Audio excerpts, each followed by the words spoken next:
Alright kids, I'm going to do my UFC 154 picks real quick. Don't really have a lot of time. I got a lot of stuff on my plate to get to, but I can always find time to make my UFC prognostications. Alright, main event for UFC 154, we got George St-Pierre coming back from almost a 2-year-long layoff to take on Carlos Condit. He himself hasn't fought since February. Alright, this is a very interesting matchup. It's very hard to decide a winner. Now, GSP, he goes in there and he wins fights in typical GSP fashion.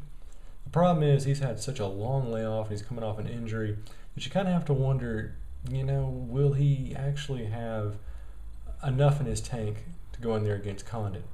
Now, Condit is a guy who, the way he fights, it reminds me a lot of GSP. And the fact that they're both very intelligent fighters. They don't go in there and do really stupid, Nick Diaz things when they get knocked out. They're very technical, they're very procedural.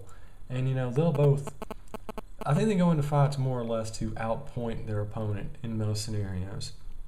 So I think this could be a very different matchup than what we're used to.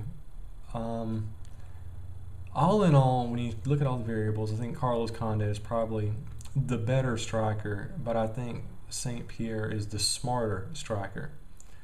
Clearly, as far as wrestling goes, you got to go to GSP. Submissions, once again, GSP. But, that layoff is such a huge variable that I'm not 100% certain that I want to take GSP over Condit. Condit, he's a good fighter. He's a very sound fighter. He can go in there, and I think if anybody has a chance to, knock GSP's block off, it's probably him. But at the end of the day, I don't know, I just have a hard time picking against GSP. I've done it so many times in the past, and I've been burned every single time. So I think GSP is going to go in there, and he's going to look maybe not as good as he has in the past, but I still think he wins this one. He's GSP, y'all, and he's going to win the way GSP wins. I think it's going to be a 5-round unanimous decision. So GSP will retain his welterweight title in his big comeback fight against Carlos Condit.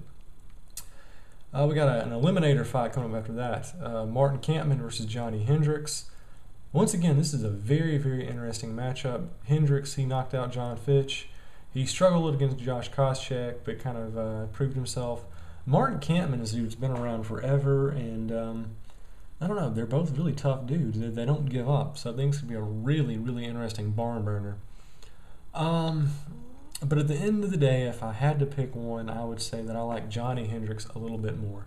Kampmann, he's good, but, I remember that Jake Shields fight. We kept getting taken down over and over and over again by a dude that was almost half dead from dehydration. And I think that could be a huge, huge disadvantage going into this fight. And I think that's what Hendricks exploits en route to a unanimous decision. Middleweight fight, we got Tom Lawler versus Francis Carmont. Not really a technical answer I can give you here, but I think Tom Lawler wins this one. He's going in there and do something very stupid and jingoistic and American, and Francis Carmont is French, and therefore French people can't win.